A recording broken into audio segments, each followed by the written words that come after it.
way took sannyas in order to benedict the entire world with Krishna consciousness.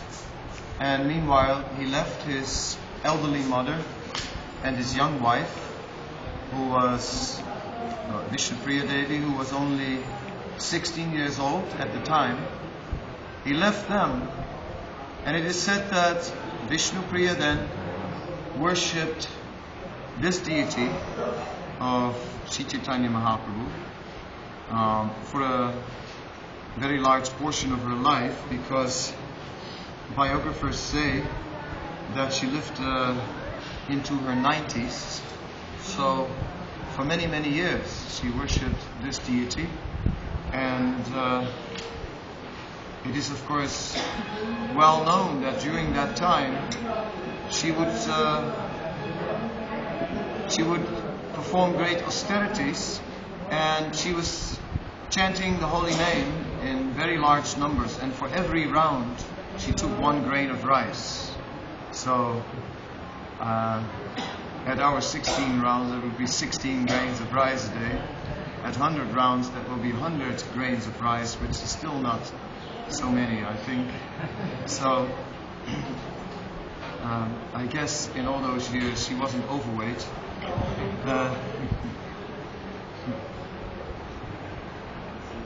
Of course,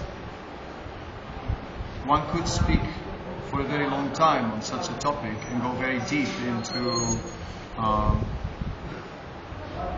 the significance of sannyas, into the sacrifice that Mother Sachi and Vishnupriya made. One can of course also look at it from an eternal perspective and consider that Vishnupriya is an eternal associate of the Supreme Lord, his eternal consort, and that in one sense they are never separated. But today I will not enter into that aspect. I will only speak about Sri Chaitanya Mahaprabhu. His taking of sannyas was a liberation. It is said that a few nights before leaving, his mother had understood what his purpose was, and she questioned him. And she asked him, "So, you will leave home? You're going to take sannyas?" And he explained that, he says, "My dear mother, generally speaking, a son leaves home to bring his mother wealth. He goes out into the world, he makes some fortune, and brings that fortune back to his parents for their old age. He said, in my case, I'm going out to get the greatest fortune, namely the fortune of Krishna Prema. And then I will bring that back to you, my mother." So in this way, Sri Chaitanya Mahaprabhu was speaking according to the Chaitanya Mangal from Lord Chandas Thakur. And as he was leaving home, and as he proceeded to Katra for taking sannyas.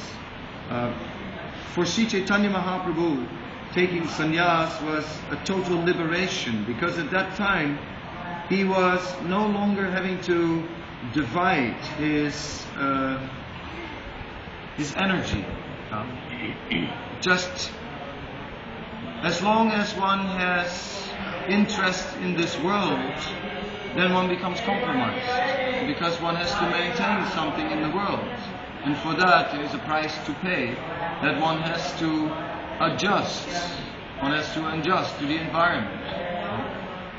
In this way, householders become entangled, because a householder, in order to maintain his facility in the world, will have to play the game, so to speak. Maybe go to work, and then it starts, Dr. Jekyll, Mr. Hyde. Then one lives a double role. Sometimes devotee, and other times Mr. or Mrs. such and such. The double identity. But Sri Chaitanya Mahaprabhu was completely free to do simply one thing, simply glorify the Supreme Lord wholeheartedly with all his energy all the time. Therefore, sannyas was inevitable. It was inevitable because how could he live any compromise? That again and again, devotees are driven towards this terrible vow. When Bhishmadev took the vow of celibacy for life, the demigods called out the Brihad-vrata, the great terrible vow. Undoubtedly, the vow is very rigid, but again and again, so many are attracted to that vow because it stands for uncompromised devotional service. Everything for Krishna, nothing less. Nothing less will do. Even if a sannyasi may not be there, still he knows the significance of his vow. So his vow is telling him, his danda is beating him. Everything, mind, body, words, everything you have, pranirakta, diyavacha, everything must be offered in the service of the Supreme Lord. In loving devotional service, uninterrupted, unmotivated. Therefore, sannyas is described as the Paramahansa ashram, the ashram which is meant for those who desire to become completely transcendental. Thus, Sri Chaitanya Mahaprabhu was teaching the world by example. He was teaching the world by his own love, by his own Krishna prema was he teaching Krishna prema. There was the philosophy. But Sri Chaitanya Mahaprabhu, although very learned, especially taught by his own ecstatic love. If we look at the Chaitanya Charitamrita, we see many, many miracles, but the greatest miracle is how Sri Chaitanya Mahaprabhu shows symptoms of love of God. How he, after taking sannyas, just danced in great ecstasy and everyone became swept up in Katwa. How he started to travel, and on the way, everywhere people became overwhelmed and started crying. How he came through South India and how people became swept up in that same love of God and then moved on and turned on whole villages, and how everyone just, like a tidal wave, became swept up in these symptoms of love of God.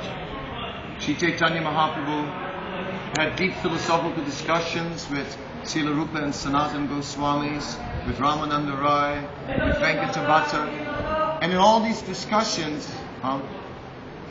the goal of life, Prema Pumartha Mahan, to be love of God, was ascertained, and also the process of how to attain it was given. So,